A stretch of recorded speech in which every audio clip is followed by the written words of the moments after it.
kalau seusia kita di masa itu belasan tahun ya 17 lah gitu, kayak merasa wah gitu udah di aktif di KSW, di Ikamaru, di NU, di Fatayat, bagus sih ikut sana sini gitu, cuman kalau nggak bisa, kalau bukan sesuai kebutuhan ya, nah antara itu. kebutuhan dan keinginan Iya, ya, betul, iya betul. benar.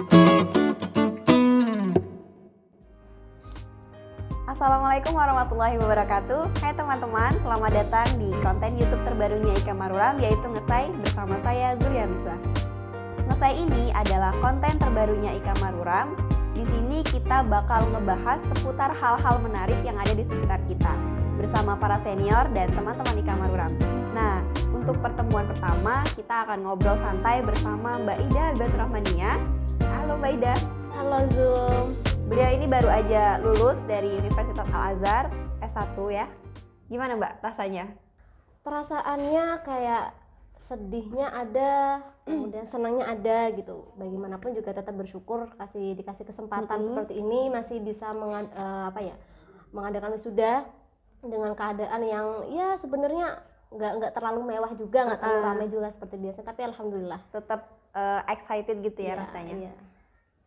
Nah, selama perjalanan Mbak Ida di Mesir udah 5 tahun ya Mbak? Iya. Pasti kan ada hal-hal yang bisa kita ambil gitu pelajaran, karena kita di sini juga kan sama-sama berjalan mencari tujuan, tapi tuh nggak semuanya mulus gitu. Iya. Kan sampean udah melewati beberapa hal-hal yang mungkin belum kita lewati gitu. Iya, betul. Gimana sih awal-awal cerita Mbak Ida waktu jadi anak baru di Mesir itu gimana? Sebelum sekarang ini gitu. Cerita awal-awalnya. Sebenarnya saya nggak terlalu banyak pengalaman juga ya, karena masih banyak senior atau teman-teman kita yang sudah the best lah pengalamannya. Cuman di sini saya akan ngasih beberapa hal-hal yang saya kira itu patut dijadikan, atau bukan patut sih, yang bisa diambil pelajarannya gitu. Jadi di setiap cerita orang kan nggak semuanya itu mulus, nggak semuanya langsung jadi berhasil gitu. Ya seperti yang saya alami dulu ketika awal-awal, saya pasti kayak setiap orang masih ada rasa nyeselnya, kecewanya gitu. Dulu ketika awal di sini dengan keadaan yang masih anak baru, kemudian disuguhkan dengan dunia Mesir yang begitu banyak banget corak, disuguhkan kegiatan banyak banget organisasi gitu, ya, apa-apa aja semuanya serba ada, mau ngaji ada, mau organisasi ini ada, mau itu ada. Dan ketika itu ibaratnya kalau kalau anak atau perenang tuh kayak udah pertama kali renang di lautan gitu. Langsung jadi dilepas gitu. Iya, terlalu banyak melihat hal-hal semuanya nih bagus nih gitu. Ketika tahu seperti itu akhirnya semuanya dicoba gitu. Apalagi emang Mbak Ida nih kecil tapi semangatnya luar biasa banget gitu teman-teman. Jadi beliau ini emang dari pondok, saya kenal banget nih sama beliau. Waktu Mbak Ida kelas 12 tuh aku kelas 9 ya kayaknya. Ya 3 itu tahun ya. Emang beliau aktif banget, aktif organisasi kayak gitu. Terus sampai di Mesir pun jiwa-jiwa semangat dari pondok akhirnya juga nggak bisa terkontrol gitu ya Mbak, dengan adanya banyak kegiatan. Apalagi kan kalau udah keluar dari pondok kan kayak udah bebas nih gitu. Jadi ketika melihat kehidupan, ibaratnya kehidupan mahasiswa di sini kayak semuanya saya tertarik gitu. Dan ketika itu kayak semangat berorganisasi itu kayak nggak dibarengin dengan kontrol diri gitu loh. Jadi orang tua juga gitu ya. Iya gitu. Ibaratnya ya udah mau ikut ini oke, mau ikut kajian ini, organisasi itu, mau di sini, mau di situ. Semuanya saya coba semuanya gitu. Itu adalah hal-hal yang ibaratnya kayak mengesankan, tapi juga ada sedikit menyisakan kecewa gitu. Kecewanya atau menyesalnya itu, aduh kok dulu saya nggak pintar-pintar bagi waktu ya. Oh iya, di situ. Dulu saya kok nggak pintar-pintar memetakan waktu ya, padahal untungnya itu masih DL kan. Jadi kayak kehidupan kita nggak terlalu berat lah di sini gitu, belum terlalu yang mikir panjang gitu, berat gitu. Tapi kalau udah masuk ke kuliah beda lagi gitu. Nah, karena mungkin juga kehidupan di DL cuman sekolah doang, jam 1 selesai, habis itu kita nggak ada ngapa-ngapain, jadi kayak setelah itu ya waktu buat kita gitu. Nah, di saat itu saya merasa kayak kayak merasa memforsi diri saya gitu, tanpa memikirkan target saya yang lain gitu. Saya juga harus ngaji, nambah hafalan Qur'annya, kemudian belajar dengan giat, hafal mutun dan sebagainya gitu. Itu belum terorganisir dengan baik sih. Nah, dari situ kayak akhir-akhirnya tuh kayak nyesel gitu. Nyeselnya ya itu tadi gitu. Apalagi itu nyeselnya di tingkat 1. Iya, alhamdulillahnya tuh udah sadarnya Cepet ya, berarti cepet iya sadarnya. gitu. Benar. Karena pun itu juga saya sadar juga karena ada kejadian tragedi saya harus pulang karena saya harus operasi gitu kan di rumah. Oh jadi Kemudian sempat ke drop ya habis aktif. iya itu saya benar-benar Sampean tuh ketua marhalah di PPMI ya? iya Oh iya, ketua iya, marhalah alhamdulillah. Emang sibuk banget ya anak baru Iya langsung jadi seperti ketua, itulah, terus udah DL, di aktif di KSW, di Ikamaru, di NU, di Fatayat gitu di kayak PPMI juga. iya benar-benar. semuanya tuh kayak Semua drop. dan semuanya tuh apa ya kalau anak-anak kalau seusia kita di masa itu belasan tahun ya 17 lah gitu kayak merasa wah gitu Iya. ini ya Rasa bagus ingin nih. tahunya besar. Iya betul apalagi Iya, ketemu sama benar-benar. orang-orang yang keren seneng ngobrol sana sini ini seneng sih cuman kita kayak nggak bisa mikir panjang gitu jadi kayak jiwa mungkin kedewasaannya belum Iya, belum sama. matang lah ya jadi belum bisa kayak apa ya mengontrol dengan baik kemudian bisa memanage segala sesuatu dengan baik gitu. Nah itu ketika sadar tuh ya karena harus pulang akhirnya kayak ditanya orang tua gimana nih hafalan Qurannya gimana pengen aduh apalagi disuruh apa ya kayak simaan sama ibu-ibu gitu loh. Iya, Aduh itu kayak merasa aduh gawat ini udah kayak saya udah tuntutan iya gitu masyarakat itu udah 1 kerasa tahun banget loh ya. gitu kayak Benar-benar. mungkin apa yang kemarin saya lakukan itu sebenarnya tidak terlalu diminta atau tidak terlalu apa ya dibutuhkan gitu loh ibaratnya nggak sih benar-benar. saya ngerasanya gitu maksudnya aduh gitu bagus sih ikut sana sini gitu cuman kalau nggak Tapi bisa kalau bukan sesuai kebutuhan ya, iya, iya. nah Antara itu. kebutuhan dan keinginan Iya ya. betul Iya, betul. benar. Nah itu yang pengen saya bagi ke teman-teman bahwasanya apapun itu kegiatan di Masisir ini, kesibukan apapun, organisasi apapun itu, semuanya itu bernilai positif dan banyak manfaatnya. Cuman kadang hal-hal yang positif ini kalau tidak kita jalani dengan cara yang baik, itu tidak akan memberikan dampak yang positif juga gitu. Ibaratnya kalau kita apa ya makan obat nggak sesuai dosisnya ya nggak baik juga gitu meskipun tuh obat gitu apa ya Sesuai kebutuhan Betul. ini kita sakitnya apa, Iya, betul. ibarat kan kita tujuan apa tuntutannya apa, iya maka yang iya. diobatin. Makanya nggak apa-apa mau sibuk apapun itu mau ambil organisasi apapun itu nggak apa-apa asal memang harus dibarengi dengan apa ya manajemen waktu yang baik harus bisa mengukur diri kita butuhnya apa kapan harus saatnya belajar kapan harus saatnya organisasi kapan harus digunakan waktu-waktu yang lain juga seperti itu jadi itu sih mungkin dulu karena apa ya kurang atau tidak terlalu mengontrol diri ya terlalu happy gitu ya sama orang-orang Terlalu jadi semangat ya. iya gitu jadi ada sesuatu yang 1 tahun yang saya mungkin saya bilang kurang apa ya memberi manfaat yang bagus gitu buat saya gitu. Berarti semangat juga tuh perlu dikontrol ya. Betul banget. Nggak betul cuma banget, rebahan iya. aja yang nggak bagus, tapi semangat terlalu semangat betul. juga nggak bagus. Iya, karena segala sesuatu kalau berlebihan kan nggak baik bener, gitu. iya. Jadi buat teman-teman semuanya nggak apa-apa, buat adik-adik semuanya mau aktif dimanapun itu nggak apa-apa asal nggak melupakan kewajibannya. Kebutuhannya. Kayak gitu, iya. Nah berarti kan itu udah sampai udah punya apa ya sikap dari apa beraneka ragamnya kehidupan di Masisir sampai sendiri udah punya sikap terus titik balik dari semua yang sampai rasain tuh gimana? Apa yang sampai akhirnya sampai memutuskan untuk ya udah aku fokus di sini atau masih menjalani semua itu atau gimana setelah sakit juga gitu? Iya, jadi ketika habis pulang itu saya sudah kayak mikir udahlah udah capek karena habis operasi jadi saya merasa kayak tubuh saya tuh udah nggak se-full kayak kemarin gitu nggak sekuat kayak kemarin jadi mau apa-apa udah capek udah apa gitu karena di situ saya harus sadar diri kan gitu apalagi udah kuliah gitu kuliahnya juga ngambil jurusan yang kalau bagi saya juga agak harus butuh effort yang lebih gitu jadi karena banyak apa ya hal-hal yang baru ketika tingkat 1 ya kan di semester pertama itu dengan kondisi saya yang sudah berubah gitu kemudian keadaan tanggung jawab juga berubah gitu akhirnya saya harus mikir dong gitu gimana caranya saya tuh semuanya dapat sedangkan saya masih ada kayak ada organisasi dengan yang lain gitu loh harus masih ada di Fatayat masih ada di KSW gimana caranya dengan kesibukan itu saya itu bisa menjalankan dengan baik tapi juga sekolahnya juga tetap jalan ngajinya juga jalan menyeimbang iya gitu jadi saya kan udah kayak belajar dari kesan kemarin jadi kayak sekarang lebih ngati-ngati dalam mengatur waktu pelan-pelan, kayak gitu jalannya iya juga pelan-pelan nggak semangat banget iya gitu. betul dan saya juga udah bilang ke orang-orang gitu kalau saya itu nggak sekuat yang kemarin lah gitu kalau dulu kan reward oke gitu sekarang udah harus mengurangi satu persatu kayak gitu dari situ kayak benar-benar berusaha kayak bikin target baru lagi bikin apa ya, kayak cara langkah-langkahnya nanti bagaimana, kemudian juga apa ya, bikin estimasi waktu sih gitu. Karena harus tuntutan, harus Quran dan sebagainya banyak lah gitu. Akhirnya juga gimana caranya apa ya, kayak hobi atau keinginan saya tersalurkan, tapi juga kewajiban saya harus tetap jalan gitu. Jadi kayak lebih milih-milih sih gitu. Kalau dipikir organisasi penting atau enggak, ya penting gitu. Iya. Ya penting gitu. Sebagai Apalagi makhluk sosial ya. iya gitu. Tapi itu tergantung masing-masing orang juga ya gitu. Kan perspektif orang masing-masing. Kalau orang yang senang organisasi ya beda lagi perspektifnya gitu. Orang yang nggak terlalu senang ya beda lagi gitu. Cuman kalau bagi saya ya alhamdulillah setelah menjalani kehidupan di dunia organisasi 3 tahun 4 tahun belakangan ini ya alhamdulillah banyaklah manfaatnya gitu. Bagaimana kita tuh kayak jadi dunia organisasi ketika kita terapkan untuk diri kita ya oke gitu.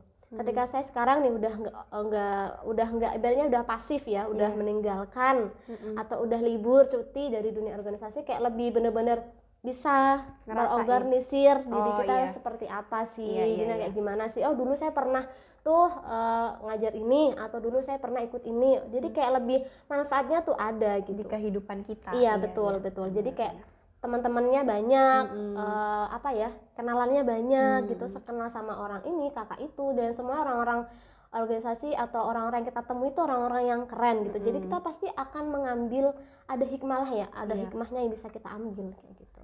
Nah dari sampean udah bisa menyeimbangi nih antara, karena ya organisasi nggak bisa mutlak ditinggalkan juga, terus menulis juga nggak harus kita tinggalkan juga, tapi kita tetap memprioritaskan akademik gitu, karena ya dengan tadilah itu gimana cara sampean apa ya, membuat skala prioritas yang ada di perjalanan sampean selama ini?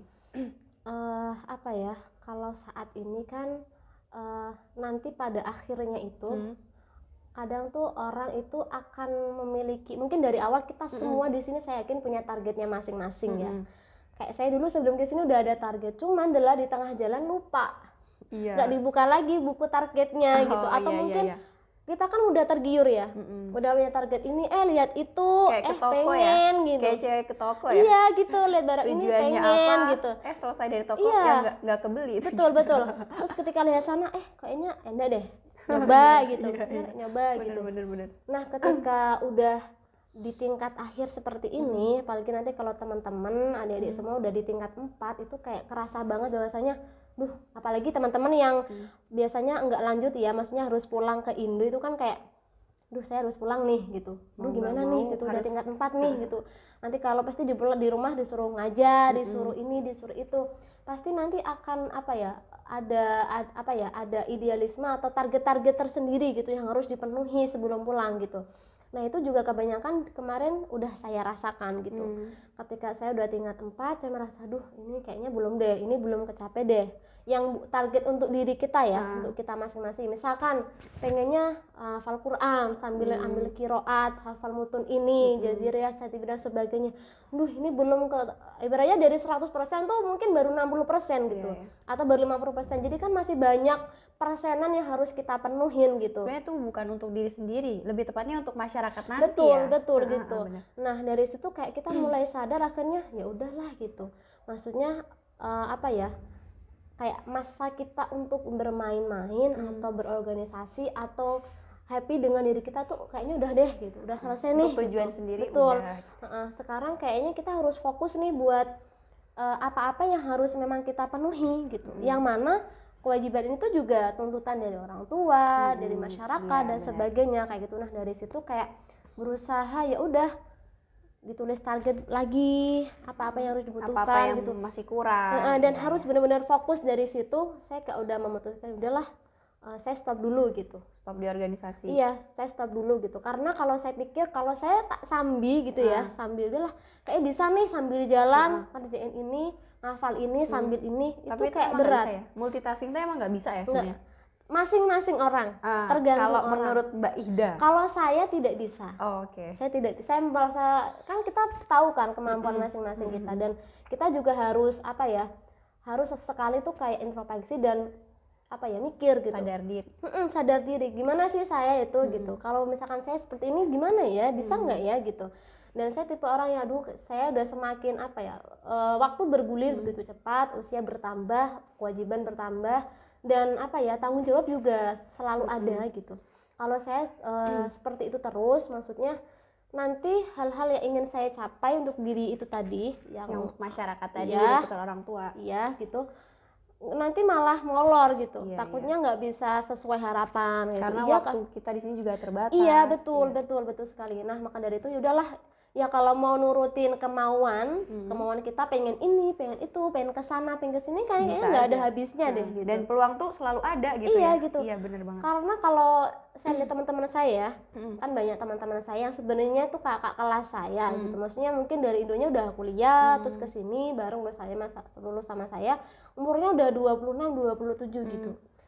Kalau mereka mikir kayak, aduh aku masih pengen di Mesir gitu, pengen ini, pengen itu, maksudnya mungkin masih pengen kuliah sambil mungkin traveling kayak atau apa gitu, ngaji misalkan atau apa, ya mungkin kepengen itu pasti selalu ada gitu. Cuman kalau udah saatnya disuruh orang tua pulang, harus apa ya, membantu, udah masyarakat sudah menunggu gitu, ya kita nggak bisa gitu untuk menunda-nunda kayak gitu. Nah itu sih saya juga mikirnya, saya nggak boleh egois gitu.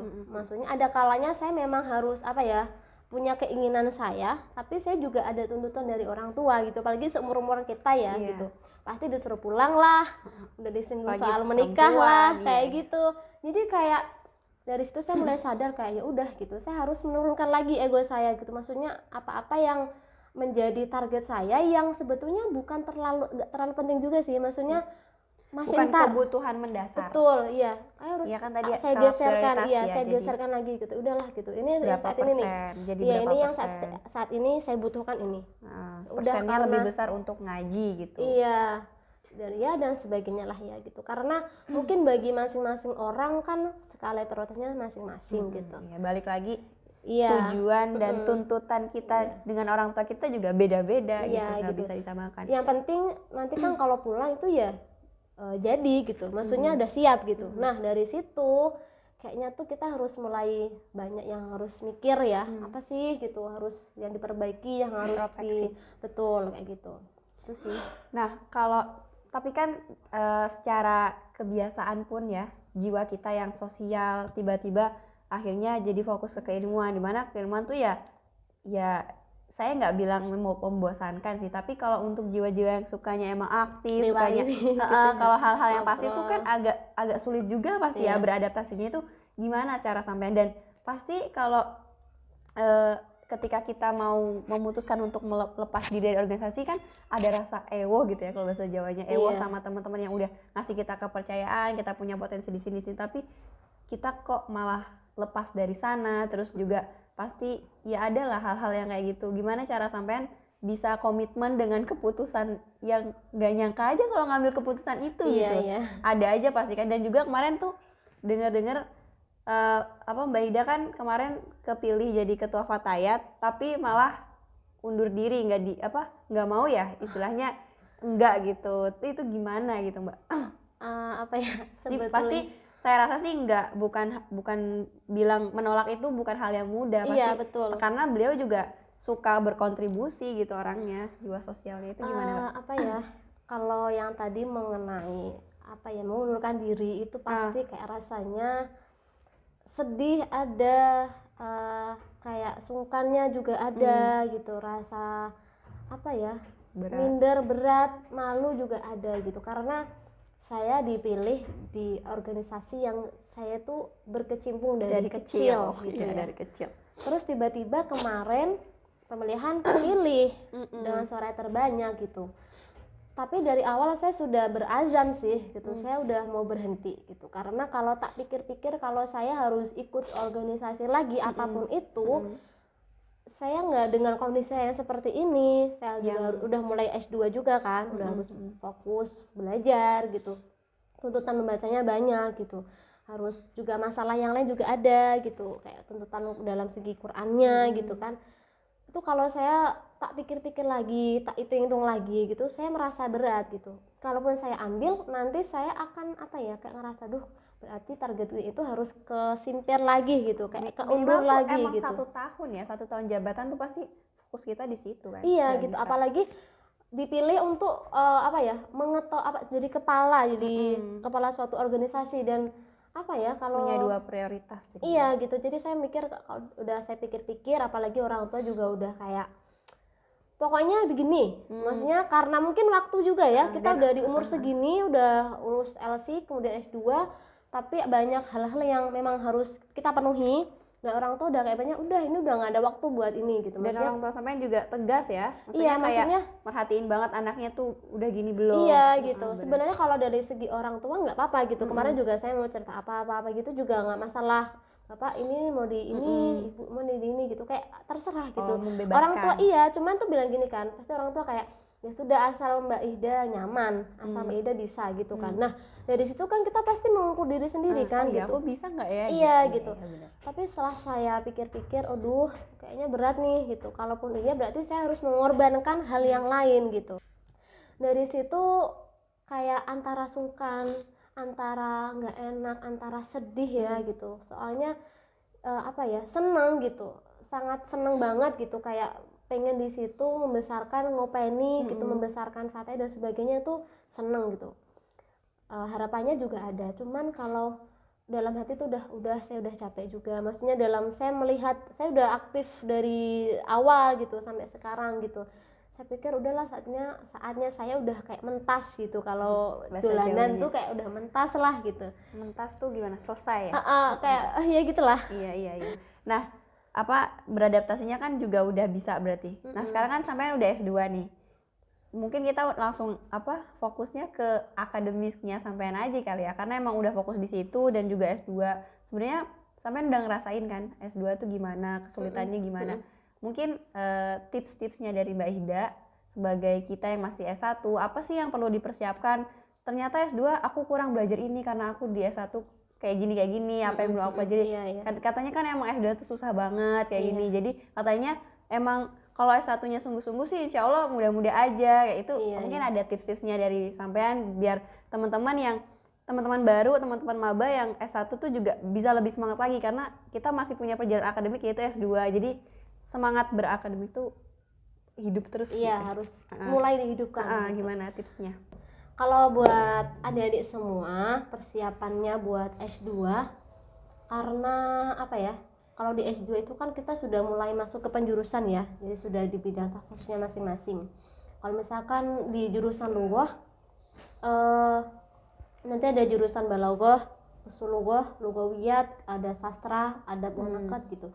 Jadi mulai dari sekarang harus mulai dipersiapkan senangnya apa nih gitu. Misalkan Zoom senangnya di akidah gitu. Ya udah harus diseriusin gitu. Karena itu kan dasar-dasar kan, di S1 kita udah belajar dasar-dasarnya gitu. Nanti kalau S2 itu udah yang kita pelajari dari S1 semuanya tuh tinggal kayak diceplosin gitu. Apalagi kalau sekarang di kuliah Mbak yang sekarang kan saya ambil yang di kuliah Ulum ya. Semuanya wafidah. Oh, sampean dari Ulum itu? Kuliah Ulum, iya. Berarti yang 2 tahun itu ya? Iya. Itu padat banget ya? Lumayan sih gitu. Jadi pengajaran dokturnya tuh lebih detail gitu. Kita harus siap gitu. Ibaratnya semua materi tuh harus kita murojaah. Jadi kan setelah lulus kita ada masa buat liburan ya. Jadi gunakan itu buat murojaah semuanya gitu. Misalkan saya ambil jurusan balaghah, ya sudah semua balaghah harus saya kuasai gitu. Terus mulai belajar, buka-buka rekamannya YouTube-nya Syekh Ibrahim Hudhud atau Syekh Abu Musa atau siapapun lah itu. Pokoknya apapun itu bidang kita harus kita persiapkan gitu. Soalnya kalau di kuliah itu kayak dokter tuh udah kayak nanya satu-satu gitu. Kamu gimana pendapat kamu tentang ini gini. Jadi kayak udah kelasnya bukan kayak kelas tingkat 1 yang kita hanya duduk dengerin dokter, bukan gitu. Apalagi di kelas kita itu di kuliah itu kayak emang harus aktif ngobrol, kayak yaudah harus aktif, pintar ngomong. Tugasnya banyak juga, sering ada tugas juga ya gitu, bikin karya-karya ilmiah. Jadi kayak buat adik-adik mulai dari sekarang dipikirkan kalian senangnya apa, ya itu harus kalian persiapkan gitu. Karena memang kalau saya rasa Mbak rasa tuh kayak S2 di sini juga lumayan gitu. Apalagi kalau nggak dipersiapkan tuh kayak apalagi teman-teman kita sama orang-orang Nigeria, orang-orang Hindia, orang-orang Kazakhstan yang mereka tuh kayak sebenarnya tuh kayak lebih cakep gitu loh kalau karena dokter. mereka fokus ya Iya, iya benar. mungkin apa ya pengetahuan mereka tuh juga kayak cakep banget gitu, cerdas ya. Jadi kalau dokter ngomong apa, syair apa, aduh mereka langsung nyautin gitu. Apa mereka langsung bisa jawab gitu. Jadi kalau kita tuh kayak masih pelan-pelan gitu, kayak masih malu, kadang mau ngomong malu, punya pendapat malu gitu. Karena kita apalagi apa ya belum terbiasa ngomong gitu loh, speak up kayak gitu. Bahasa Jadi, Arab juga. iya gitu. Jadi apa-apanya kayak kemampuan bahasanya juga harus Ditingkatkan gitu. Kemudian murojaah materi yang lainnya seperti itu. Dan apa ya kalau sudah S2 tuh kita harus benar-benar bisa fokus gitu ya. Kalau memang pengennya fokus, pengen cepat selesai dalam arti kayak lulus dalam waktu yang sesuai, ya emang harus berani fokus gitu. Maksudnya hal-hal yang lain itu berani kayak ditinggalkan dulu lah gitu. Kalau enggak ya apa ya itu tadi pinter-pinter ngatur waktu gitu. Karena memang kita udah sibuk kuliah dari pagi sampai sore dan semua itu emang harus apa ya kalau di S2 kan emang kehadiran tuh emang dihitung banget gitu, wajib hadir gitu. Segala sesuatunya kayak kuliah di Indo sih, tugas juga ada penilaiannya, keaktifan semuanya gitu. Jadi beda banget kayak sama yang S1. di S1 kayak gitu. Alhamdulillah banyak banget apa ya pelajaran yang bisa kita ambil dari mulai keaktifan, memanage diri, ngontrol semangat dan lain-lain sampai S2 persiapan-persiapannya udah kita bisa dapatkan dari ceritanya Mbak Ida. Tapi balik lagi setiap orang itu punya cerita uniknya masing-masing karena ya tiap individu punya kebutuhan dan tuntutan dari orang tua yang berbeda-beda dan juga kekuatan fisik yang berbeda-beda. Tugas kita mungkin saling menghargai ya Mbak ya pilihan teman-teman karena ya tiba-tiba ada yang lepas organisasi ya itu nggak bisa kita ikutan juga. Terus kita yang penting kita saling menghargai, saling menyemangati sesama perantau yang ada di Mesir supaya besok tuh ya sama-sama sukses gitu dengan pilihan masing-masing. Oke, terima kasih teman-teman sudah menyaksikan sampai akhir. Saya Zulia Misbah, Saya Ida Halibatur Rahmaniyah. kita pamit undur diri dan saksikan terus video-video yang akan muncul selanjutnya di YouTube Ika Maruf. Wassalamualaikum warahmatullahi wabarakatuh. Dadah. Dadah.